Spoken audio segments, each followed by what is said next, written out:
بے نمازی کی نظر پڑے گھر میں تو برکت ختم ہو جائے، اور جس گھر میں 4 مرد ہو 4 بے نمازی، 4 عورتیں ہو 4 بے نمازی، یہ سارے کی سارے رات کے 12-1-2 بجے تک فلمیں دیکھیں، کامیڈی چلائیں، واٹس ایپ یوٹیوب میں لگے رہے، اور دن کے 10 بجے اٹھے، یہاں تک کہ فرشتہ آیا برکت لے کر فرشتہ واپس ہو گیا، اس کے بعد امیروں کے پاس دوڑ کے جائے کہ کمائی ہے مگر برکت نہیں ہے۔ کیسے برکت ہوگی؟ حضور کی حدیث ہے، جو فجر کی نماز چھوڑے گا اس کے چہرے کا نور اللہ چھین لے گا، جو ظہر کی نماز چھوڑے گا اللہ اس کی روزی سے برکتیں ختم کر دے گا، جو عصر کی نماز چھوڑے گا اللہ اس کے بدن سے طاقت ختم کر دے گا، چاہے وہ روزانہ سیب سنترا کا جوس پیتا رہے مگر بدن سے طاقت ختم ہو جائے گی، جس کو آپ دیکھ سکتے ہیں آج 18 سال کا جوان بھی ہل رہا ہے، 25 سال کا جوان کا چہرے گال کا گوشت اندر دھسا ہوا ہے، آنکھیں دھسی ہوئی ہیں، اور بہت سارے شادی سے پہلے نامرد اور ہجڑا ہو چکے ہیں، مشت زنی نے، اغلام بازی نے، زناکاری نے، گندی فلموں نے اسے نامرد اور ہجڑا بنا دیا ہے۔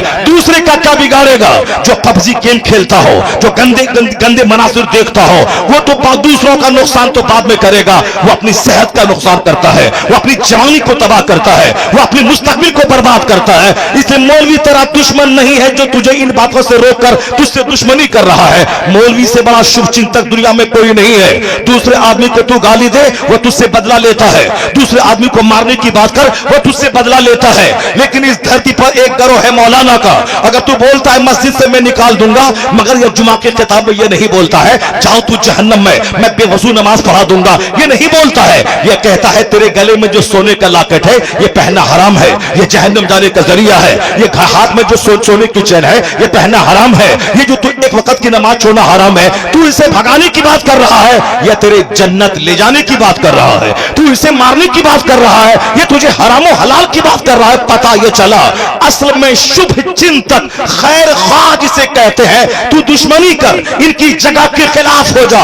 اسے بھگانے کی بات کر، مگر یہ تیرے جنت جانے کی بات کرتا ہے، تیری صحت کی بات کرتا ہے، تیری آبادی کی بات کرتا ہے، تو گالیاں سن کر جو تیری رحمت کی دعا کرے، اس دھرتی پر نہ کوئی نیتا ہے اور نہ کوئی IAS آفیسر ہے، اگر کوئی گروہ ہے تو وہ علماء کی جماعت ہے جو گالیاں سننے کے بعد بھی تجھے جنت کا راستہ دکھاتا ہے، تجھے جنت کا راستہ دکھاتا ہے۔ یہ واحد گروہ ہے عالموں کا، اس لیے خطاب میں کبھی کوئی تمہارے خلاف کوئی بات نہیں کرتا کہ تم چاہے جیسے کرو جاؤ جہنم میں، ہم کو اس سے کیا مطلب ہے، نماز چھوڑ دو چلے گا، روزہ چھوڑ دو چلے گا، ایسی باتیں کوئی نہیں کرتا ہے۔ وہ ہمیشہ ہماری بدنگاہ، ہماری بدعملی پہ سرزنش کرتا رہتا ہے، تنبیہ کرتا رہتا ہے، بدعملی کی تنقید کرتا رہتا ہے۔ تو میں آپ سے کہنا چاہتا ہوں کہ آج ان علماء کی قدر کم ہو گئی، اس لیے دنیا کی ہوس ہمارے دل دماغ میں زیادہ ہو گئی، اور آج ہمارے گھر کا سب سے کمزور ٹاپک آخرت ہے۔ میڈیکل سائنس کا چرچا ہے، کرکٹ کا چرچا ہے، فلم کا چرچا ہے، ڈاکٹر بنانے کا چرچا ہے،